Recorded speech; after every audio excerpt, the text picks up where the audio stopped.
Hi, I'm Nolan from paintbasket.com. Don't you often wish you could copy and paste like you do on the computer? I hate it when I'm painting something and when I'm done I realize my focal point should have been a little bit to the left or a little bit to the right.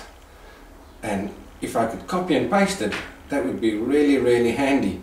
Now, obviously we can't do that in painting, but I've got another little way that we can do something similar before we start painting that focal point. I want to now add a figure to this painting over here, but I'm not sure where I need my figure to stand, and if the little drawing I've made of a figure, if the perspective is correct.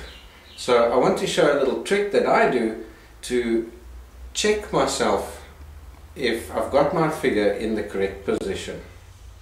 Okay, so here's my painting. And here's the little figure that I've sketched. So I want my man to stand over here somewhere looking out this direction while he's drinking his coffee.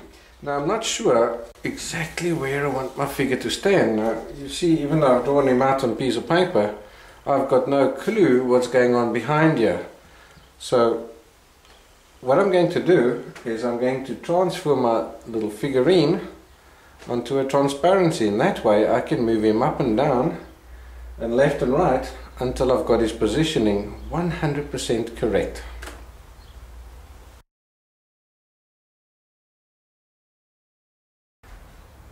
If you don't have any transparencies lying around at house, what you can use is a blank laminating pouch, laminated without anything inside, and that will give you the same effect.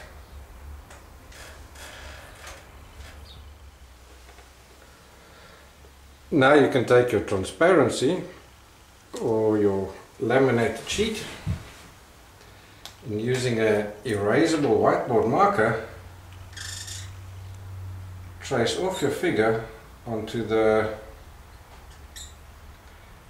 transparency. Don't worry about getting him 100% correct. All we want really here is to get the sizes,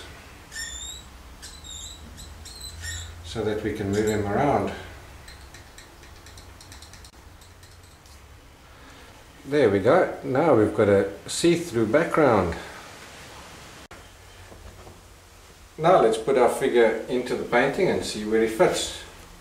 See, if I put him over here, I can now see he's too big for the chair. So if I move him forward, yeah, he seems to fit quite nicely right on the edge over there.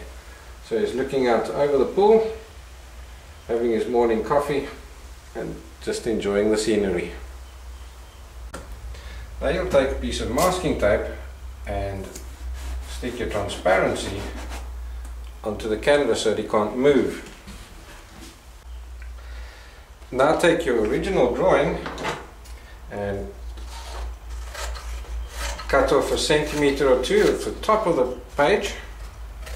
Slide in our original drawing and align him up like that. Now carefully lift up the transparency out the way, holding your piece of paper in place. And now, because we've cut off that top 2 centimeters, we've left ourselves some place to glue our man or stick our man with some masking tape. Take your transparency away and we're ready to transfer our man onto the canvas. It's just the coolest trick, isn't it? When you're done, here is what you had on there, and is ready to go for the next painting.